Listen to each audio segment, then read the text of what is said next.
रमजान का महीना शुरू हो चुका था। बिलाल सुबह सवेरे सहरी के लिए उठा, लेकिन उसका मन और शरीर थका हुआ था। उसकी माँ किचन से उसे आवाज देती हुई कहती हैं, बिलाल सहरी के लिए उठ जा, वक्त कम है। बिलाल ने धीरे से आंखें खोली और घड़ी पर नजर डाली, वक्त काफी कम था।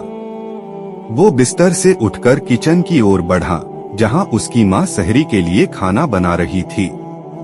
माँ मुस्कुराते हुए कहती हैं, रमजान बरकतों का महीना है बिलाल, रोजा ईमान और सच्चाई के साथ रखना। बिलाल ने खाना खाया, लेकिन उसका मन कहीं और था। वो सोच रहा था कि रोजा रखना कितना मुश्किल होता है, मगर फिर उसने अपनी माँ की बातों को याद किया और सोचा कि रमजान सिर्फ खाने पीने से रुकने का नहीं है, बल्कि ये तो अल्लाह से जुड़ने का महीना है। जैसे ही उसने अपनी सहरी पूरी की, फजर की अजान की आवाज सुनाई दी। बिलाल का दिल हल्का हुआ और उसने अल्लाह का शुक्र अदा किया। उसकी जुबान से ये दुआ निकली, या अल्लाह, मुझे इस महीने की बरकतें और सच्चाई से फायदा उठाने की ताकत दे।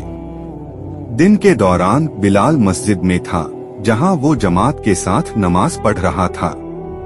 इमाम साहब ने रमजान के दौरान ज़कात देने की अहमियत बताई।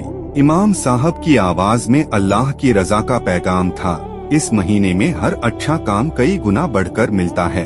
बिलाल ने दिल में तय किया कि वो ज़कात देगा और अल्लाह के रास्ते में अपना हिस्सा खर्च करेगा।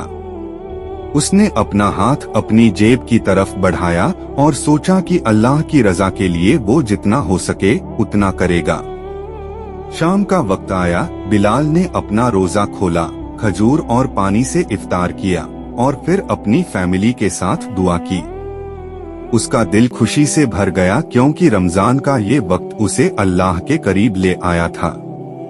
उसने सोचा, रमजान सचमुच दिलों को पाक करने का महीना है, अल्लाह से माफी मांगने और उससे करीब जाने का। इस कहानी से हमें यह सीखने को मिलता है कि रमजान का महीना सिर्फ रोजे रखने का नहीं, बल्कि यह अपने आप को बेहतर बनाने, अल्लाह के करीब जाने और अपने दिल को साफ करने का एक बेहतरीन मौका है। रमजान की इन बरकतों को हम अपनी जिंदगी में पूरी तरह से अपनाएं, ताकि हम अपनी आत्मिकता को और मजबूत कर सकें और अल्लाह की रजा हासिल कर सकें।